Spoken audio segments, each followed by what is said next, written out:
सोचिए जरा, जिस अमेरिका ने पूरी दुनिया को धमकी की तरह कहा था America first, Only America first.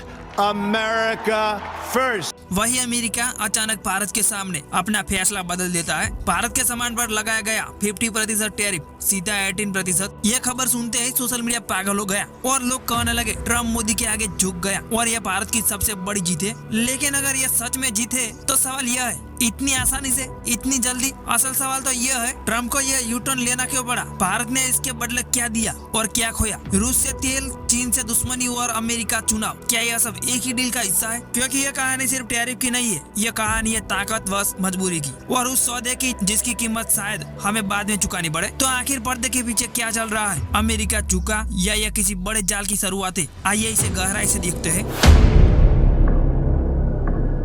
सबसे पहले एक सीधी सी बात समझिए, टैरिफ कोई शब्द नहीं, यह रोजगार का फंदा होता है। मान लीजिए भारत से अमेरिका 100 रुपये का सामान भेजा गया, अगर अमेरिका उस पर 15% टैरिफ लगा दे तो वही सामान वहाँ पहुँचते पहुँचते बन जाता है 115 रुपीज का। अब इसका सीधा असर देखिए, ग्राहक बोलेगा महंगा है, ऑर्डर कटेंगे, फैक्ट्रियाँ धीमी पड़ेगी और अंत में नौकरियाँ जाएगी और यही असली खेल है टैरिफ का। अब चलते हैं 2025 में। उसी साल ट्रम्प ने भारत पर एक नहीं 2 टैरिफ ठोक दिए। पहला 25% रेसिप्रोकल टैरिफ, मतलब तुम हमारे साथ बराबरी का व्यापार नहीं कर रहे। दूसरा 25% पेनल्टी टैरिफ, मतलब तुम रूस से सस्ता तेल क्यों खरीद रहे हो। दोनों जोड़िए तो कुल 50% टैरिफ। नतीजा, भारत के एक्सपोर्ट लगभग 30% गिर गए, फैक्ट्रियां सुस्त, नौकरियां खतरे में और भारत चुप रहा क्योंकि यह कोई ट्रेंड डिस्प्यूट नहीं था, यह जियो पॉलिटिक्स थी। फिर आया फरवरी 2026, ट्रम्प और मोदी के बीच एक फोन कॉल और उसके कुछ घंटों बाद बड़ा धमाका हुआ। भारत पर टैरिफ 50% से कटकर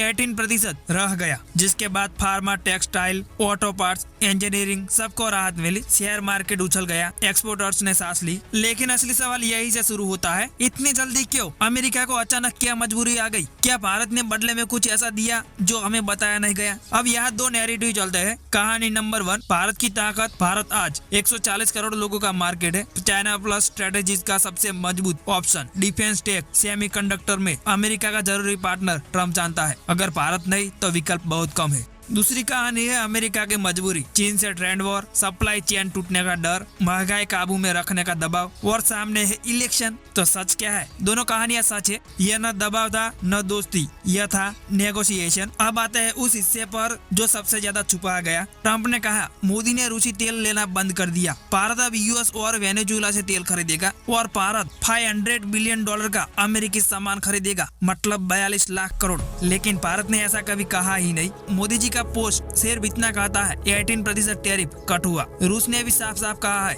हमें भारत से ऐसा कोई बयान नहीं मिला। अब डेटा देखिए, पहले रूस से 1.8 मिलियन बैरल दिन के थे, लेकिन अब 1.1 मिलियन बैरल दिन के। कम हुआ है लेकिन बंद नहीं, क्योंकि अगर अचानक बंद हुआ तो भारत का ऑयल बिल सालाना 30,000 करोड़ से 1 लाख करोड़ तक बढ़ सकता है। मोदी की चेतावनी, महंगाई बढ़ेगी, पेट्रोल डीजल महंगा होगा, इकोनॉमी हिलेगी और वो $500 बिलियन। आज भारत अमेरिका से सिर्फ $15 बिलियन का सिर्फ सामान खरीदता है, लेकिन ये तो बहुत ज्यादा जंप हो गया, लगभग नामुमकिन है। लेकिन अगर ये पूरा नहीं हुआ तो अमेरिका के पास एक हथियार बचा है, टैरिफ का बटन दबाना। लेकिन इन सबसे भारत को क्या मिला? एक्सपोर्टर्स को राहत, टेक्सटाइल डबल हो सकता है, छोटे उद्योग और नौकरियां, मेक इन इंडिया को बूस्ट। और अमेरिका को क्या मिला? सस्ते इंपोर्टर्स, महंगाई कंट्रोल, चीन पर दबाव, रूस को कमजोर करने का रास्ता। लेकिन सच्चाई यह भी है, भारत अब वियतनाम, बांग्लादेश से सस्ता है, लेकिन जापान और साउथ कोरिया अब भी 15% पर है। तो क्या अमेरिका चूका? हाँ और नहीं। यह जीत नहीं है, यह हार भी नहीं है, यह है पावर का बैलेंस। एक तरफ एक्सपोर्टर्स की राहत, दूसरी तरफ एनर्जी और महंगाई का खतरा। अब सबसे बड़ा सवाल जिसका जवाब इस वीडियो के हर हिस्से में छुपा है, क्या भारत इस डील से इतिहास बनाएगा या रूस से दूरी की कीमत महंगाई और दबाव में चुकानी पड़ेगी?